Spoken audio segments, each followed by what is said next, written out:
Hi guys, welcome to Advantage Kannada YouTube channel. So ಇವತ್ತಿನ ವಿಡಿಯೋದಲ್ಲಿ third year B optional Kannada text book finally ಬರುವಂತಹ ಘಟಕ 5, ಅದರಲ್ಲಿ ಲೆಸನ್ 5ನಲ್ಲಿ ಬರುವಂತಹ ಅಂದರೆ ಬ್ಲಾಕ್ 1 ಹಾಗೆ ಘಟಕ 5ನ ನಾನು ಲೆಸನ್ 5 ಅಂತ ಹೇಳ್ತೀನಿ.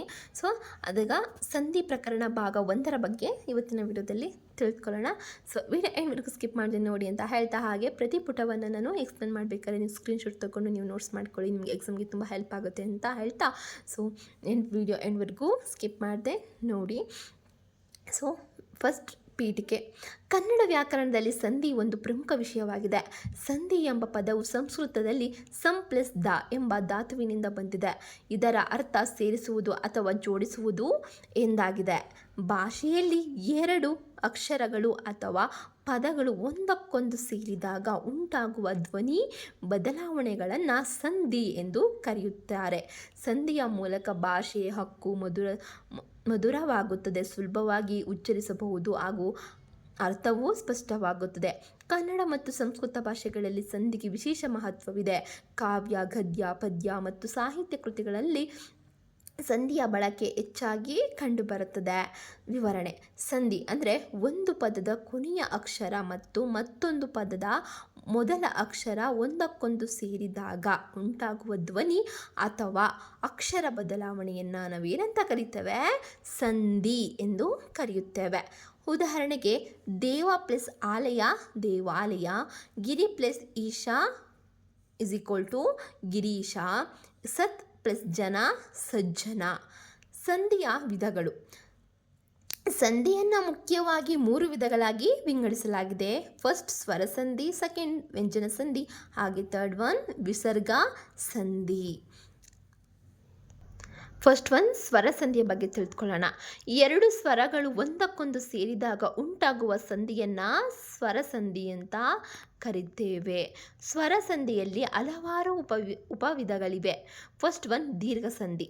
ಒಂದೇ ಸ್ವರಗಳು ಸೇರಿದಾಗ ದೀರ್ಘ ಸ್ವರ ಉಂಟಾಗುತ್ತದೆ. ಉದಾಹರಣೆಗೆ, ರಾಮ ಪ್ಲಸ್ ಆಯಣ ರಾಮಾಯಣ, ಗಿರಿ ಪ್ಲಸ್ ಈಶಾ ಗಿರೀಶ, ಗುರು ಪ್ಲಸ್ ಉಪದೇಶ ಗುರುಪದೇಶ. Second one ಗುಣಸಂಧಿ. ಆ ಅಥವಾ ಆ ಅಕ್ಷರಗಳಿಗೆ ಇ ಎ ಓ ಸೇರಿದಾಗ ಗುಣಸ್ವರ ಉಂಟಾಗುತ್ತದೆ. ಉದಾಹರಣೆಗೆ, ದೇವ ಪ್ಲಸ್ ಇಂದ್ರ ದೇವೇಂದ್ರ, ರಾಜ ಪ್ಲಸ್ ಈಶ್ವರ ರಾಜೇಶ್ವರ, ಮಹಾ ಪ್ಲಸ್ ಉತ್ಸಾಹ ಇಸ್ ಈಕ್ವಲ್ ಟು ಮಹೋತ್ಸವ. ಅರ್ಥ ಆಯ್ತಾ? ವೃದ್ಧಿ ಸಂಧಿ ಅಂದರೆ ಆ ಅಥವಾ ಆ ಸ್ವರಗಳಿಗೆ ಎ ಐ ಓ ಸೇರಿದಾಗ ವೃದ್ಧಿ ಸ್ವರ ಉಂಟಾಗುತ್ತದೆ. ಉದಾಹರಣೆಗೆ, ಸದಾ ಪ್ಲಸ್ ಏವ ಸದೈವ, ಮಹಾ ಪ್ಲಸ್ ಐಶ್ವರ್ಯ ಮಹೈಶ್ವರ್ಯ, ಲೋಕ ಪ್ಲಸ್ ಐಕ್ಯ ಇಸ್ ಈಕ್ವಲ್ ಟು ಲೋಕೈಕ್ಯ. ಅರ್ಥ ಆಯ್ತಾ? ನೆಕ್ಸ್ಟ್ ಎಣಸಂಧಿ ಅಂದರೆ ಇ ಈ ಉ ರುಗಳ ನಂತರ ಬೇರೆ ಸ್ವರಗಳು ಬಂದಾಗ ಕ್ರಮವಾಗಿ ಐ ಔ ಉ ರುಗಳ ಆಗಮನವಾಗುತ್ತದೆ. ಉದಾಹರಣೆಗೆ, ಅತಿ ಪ್ಲಸ್ ಉತ್ತಮ ಅತ್ಯುತ್ತಮ, ಸು ಪ್ಲಸ್ ಆಗತ ಸ್ವಾಗತ, ಪಿತೃ ಆಜ್ಞೆ ಪಿತೃ ಪ್ಲಸ್ ಆಜ್ಞೆ ಇಸ್ ಈಕ್ವಲ್ ಟು ಪಿತ್ರಾಜ್ಞೆ. ಸೆಕೆಂಡ್ ಒನ್ ವ್ಯಂಜನ ಸಂಧಿ. ಸೊ ಸ್ವರ ಸಂಧಿಯಲ್ಲಿ ದೀರ್ಘ ಸಂಧಿ, ಗುಣಸಂಧಿ, ವೃದ್ಧಿ ಸಂಧಿ, ಎಣಸಂಧಿ ಇಷ್ಟು ಬರುತ್ತೆ. ಹಾಗೆ ವ್ಯಂಜನ ಸಂಧಿಯಲ್ಲಿ 2 ವ್ಯಂಜನಗಳು ಅಥವಾ ವ್ಯಂಜನ ಮತ್ತು ಸ್ವರಗಳ ಸೇರಿದಾಗ ಉಂಟಾಗುವ ಬದಲಾವಣೆಯನ್ನು ವ್ಯಂಜನ ಸಂಧಿಯಲ್ಲಿ ಒಂದು ವ್ಯಂಜನ ಮತ್ತೊಂದು ವ್ಯಂಜನದ ಪ್ರಭಾವದಿಂದ ಬದಲಾಗುತ್ತದೆ. ವ್ಯಂಜನ ಸಂಧಿಯಲ್ಲಿ ಒಂದು ವ್ಯಂಜನ ಮತ್ತೊಂದು ವ್ಯಂಜನದ ಪ್ರಭಾವದಿಂದ ಬದಲಾಗುತ್ತದೆ. ಉದಾಹರಣೆಗೆ, ಸತಿ ಪ್ಲಸ್ ಜನ ಸಜ್ಜನ, ತತ್ ಪ್ಲಸ್ ಚಿತ್ತ ಇಸ್ ಈಕ್ವಲ್ ಟು ತಚ್ಚಿತ್ತ, ಉತ್ ಪ್ಲಸ್ ಆಗ ಇಸ್ ಈಕ್ವಲ್ ಟು ಉದ್ಧಾರ, ಜಗತ್ ಪ್ಲಸ್ ಗುರು ಇಸ್ ಈಕ್ವಲ್ ಟು ಜಗದ್ಗುರು. ವ್ಯಂಜನ ಸಂಧಿಯ ಮಹತ್ವವನ್ನು ನೋಡೋದಾದರೆ ಉಚ್ಚಾರಣೆ ಸುಲಭವಾಗುತ್ತದೆ, ಭಾಷೆಗೆ ಮಧುರತೆ ಬರುತ್ತದೆ, ಪದಗಳ ಸೌಂದರ್ಯ ಹೆಚ್ಚುತ್ತದೆ, ಹಾಗೆ ಸಾಹಿತ್ಯದಲ್ಲಿಯೇ ಶೈಲಿಯ ಸೊಗಸು ಮೂಡುತ್ತದೆ. ನೆಕ್ಸ್ಟ್ ವಿಸರ್ಗ ಸಂಧಿ. ವಿಸರ್ಗ ಅಂದರೆ ಇದು ಇರುವ ಪದದ ನಂತರ ಮತ್ತೊಂದು ಅಕ್ಷರ ಬಂದಾಗ ಉಂಟಾಗುವ ಬದಲಾವಣೆಯನ್ನು ವಿಸರ್ಗ ಸಂಧಿ ಎಂದು ಕರೆಯುತ್ತಾರೆ. ಇನ್ನೊಮ್ಮೆ, ವಿಸರ್ಗ ಇರುವ ಪದದ ನಂತರ ಮತ್ತೊಂದು ಅಕ್ಷರ ಬಂದಾಗ ಉಂಟಾಗುವ ಬದಲಾವಣೆಯನ್ನು ವಿಸರ್ಗ ಸಂಧಿ ಅಂತ ಕರಿತೇವೆ. ಉದಾಹರಣೆಗೆ ಮನಂ ಪ್ಲಸ್ ಶಾಂತಿ ಇಸ್ ಈಕ್ವಲ್ ಟು ಮನಃಶಾಂತಿ, ತಪಂ ಪ್ಲಸ್ ಫಲ ತಪಫಲ, ಯಶಂ ಪ್ಲಸ್ ಕೀರ್ತಿ ಇಸ್ ಈಕ್ವಲ್ ಟು ಯಶಕೀರ್ತಿ. ಫೋರ್ತ್ ಒನ್ ವಿಸಂಧಿ. ಸಂಧಿಯಾಗಬೇಕಾದ ಸ್ಥಳಗಳಲ್ಲಿ ಸಂಧಿ ಮಾಡದೆ ಪ್ರತ್ಯೇಕವಾಗಿ ಬರೆಯುವುದನ್ನು ವಿಸಂಧಿ ಎಂದು ಕರೆಯುತ್ತೇವೆ. ಉದಾಹರಣೆಗೆ ದೇವ ಪ್ಲಸ್ ಆಲಯ, ರಾಮ ಪ್ಲಸ್ ಆಯನ, ಮಹಾ ಪ್ಲಸ್ ಉತ್ಸಾಹ. ಇವುಗಳನ್ನು ಸಂಧಿ ಮಾಡದೆ ಬೇರೆ ಬೇರೆ ರೂಪದಲ್ಲಿ ಹೀಗೆ ಬರೆಯುವುದನ್ನು ಸೊ ಈ ಥರ ಇಲ್ಲ, ಇದು ಹೀಗೆ ಬರೆಯುವುದನ್ನು ನಾವು ಏನಂತ ಕರಿತೇವೆ? ವಿಸಂಧಿ ಸಂಧಿ ಅಂತ ಕರಿತೇವೆ. ವಿಸಂಧಿ ಉಪಯೋಗ ಏನು?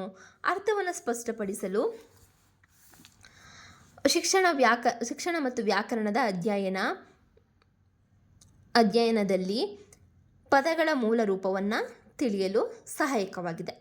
ನೆಕ್ಸ್ಟ್, ಶ್ರುತಿ ಸಹ್ಯ ಸಂಧಿ ಅಂದರೆ ಉಚ್ಚಾರಣೆಗೆ ಅನುಕೂಲವಾಗುವಂತೆ ಅಥವಾ ಕಿವಿಗೆ ಮಧುರವಾಗಿ ಕೇಳುವಂತೆ ಕೆಲವು ಅಕ್ಷರಗಳನ್ನು ಸೇರಿಸಿ ಮಾಡುವ ಸಂಧಿಯನ್ನು ನಾವೇನಂತ ಕರಿತೇವೆ? ಶ್ರುತಿಹಾಸ್ಯ ಸಂಧಿ ಅಂತ ಕರಿತೇವೆ. ಭಾಷೆಯ ಸೊಗಸು ಹಾಗೂ ಉಚ್ಚಾರಣೆಯ ಸರಳತೆಗಾಗಿ ಈ ಸಂಧಿ ಬಳಸಲಾಗುತ್ತದೆ. ಉದಾಹರಣೆಗೆ ಸು ಪ್ಲಸ್ ಆಗತ ಸ್ವಾಗತ, ಅತಿ ಪ್ಲಸ್ ಉತ್ತಮ ಅತ್ಯುತ್ತಮ, ನಿ ಪ್ಲಸ್ ಅವನು ನಿಯಮವನು. ಇಂತಹ ಸಂಧಿಗಳಲ್ಲಿ ಉಚ್ಚಾರಣೆ ಸುಲಭವಾಗುವಂತೆ ಮಧ್ಯದಲ್ಲಿ ಯ ಓ ಮುಂತಾದ ಅಕ್ಷರಗಳು ಸೇರುತ್ತವೆ. ಸಂಧಿಯ ಪ್ರಯೋಜನಗಳನ್ನು ನೋಡೋಣ. ಭಾಷೆಯ ಸೌಂದರ್ಯ ಹೆಚ್ಚಿಸುತ್ತದೆ, ಉಚ್ಚಾರಣೆಯನ್ನು ಸುಲಭಗೊಳಿಸುತ್ತದೆ, ಪದಗಳ ನಡುವಿನ ಸಂಬಂಧವನ್ನು ತೋರಿಸುತ್ತೆ, ಕಾವ್ಯ ಮತ್ತು ಸಾಹಿತ್ಯಕ್ಕೆ ಮಧುರತೆ ನೀಡುತ್ತದೆ, ಭಾಷೆಯ ಶುದ್ಧತೆಯನ್ನು ಕಾಪಾಡುತ್ತದೆ. ಕೊನೆಯದಾಗಿ ಉಪಸಂಹಾರ. ಸಂಧಿ ಕನ್ನಡ ವ್ಯಾಕರಣದ ಅತ್ಯಂತ ಮುಖ್ಯವಾದ ಭಾಗವಾಗಿದೆ. ಎರಡು ಪದಗಳು ಅಥವಾ ಅಕ್ಷರಗಳು ಸೇರಿದಾಗ ಉಂಟಾಗುವ ಧ್ವನಿ ಬದಲಾವಣೆಗಳನ್ನು ಸಂಧಿ ಅಂತ ಕರಿತೇವೆ. ಸ್ವರ ಸಂಧಿ, ವ್ಯಂಜನ ಸಂಧಿ ಮತ್ತು ವಿಸರ್ಗ ಸಂಧಿಗಳು ಸಂಧಿಯ ಪ್ರಮುಖ ವಿಧಗಳಾಗಿವೆ. ವಿಸಂಧಿ ಮತ್ತು ಶ್ರುತಿಹಾಸ್ಯ ಸಂಧಿಗಳು ಭಾಷೆಯ ಸೊಗಸನ್ನು ಹೆಚ್ಚಿಸುವಲ್ಲಿ ಮಹತ್ವದ ಪಾತ್ರ ವಹಿಸುತ್ತದೆ. ಸಂಧಿಯ ಸರಿಯಾದ ಅರಿವು ಭಾಷೆಯ ಶುದ್ಧ ಉಚ್ಚಾರಣೆ, ಬರವಣಿಗೆ ಮತ್ತು ಸಾಹಿತ್ಯ ಅಧ್ಯಯನಕ್ಕೆ ಅತ್ಯಗತ್ಯವಾಗಿದೆ. ಈ ಕಾರಣದಿಂದ ಕನ್ನಡ ವ್ಯಾಕರಣದಲ್ಲಿ ಸಂಧಿ ವಿಶೇಷದ ಸ್ಥಾನವನ್ನು ಪಡೆದುಕೊಂಡಿದೆ. ಸೊ ಅರ್ಥ ಆಯ್ತಲ್ಲ? ಸೊ ಇದಾಗಿತ್ತು ಇವತ್ತಿನ ಲೆಸನ್. ಸೊ ನಿಮ್ಗೆ ಇಷ್ಟ ಆದರೆ ಲೈಕ್ ಮಾಡಿ, ಹಾಗೆ ನಿಮ್ಮ ಅನಿಸಿಕೆಗಳನ್ನ ಕಮೆಂಟ್ ಮೂಲಕ ತಿಳಿಸಿ ಅಂತ ಹೇಳ್ತಾ, ಹಾಗೆಯೇ ಹೆಚ್ಚಿನ ವಿಡಿಯೋಸ್ಗಾಗಿ ಸಬ್ಸ್ಕ್ರೈಬ್ ಮಾಡಿ, ಹಾಗೆ ಪಕ್ಕದಲ್ಲಿರೋ ಬೆಲ್ ಐಕಾನ್ ಕ್ಲಿಕ್ ಮಾಡಿ, ಆಲ್ ನೋಟಿಫಿಕೇಶನ್ ಕ್ಲಿಕ್ ಮಾಡಿ ಅಂತ ಹೇಳ್ತಾ, ಹಾಗೆ ನಿಮ್ಮ ಫ್ರೆಂಡ್ಸ್ಗಳಿಗೂ ಕೂಡ ವಿಡಿಯೋ ಶೇರ್ ಮಾಡಿ. So see you the next lesson. Bye, take care.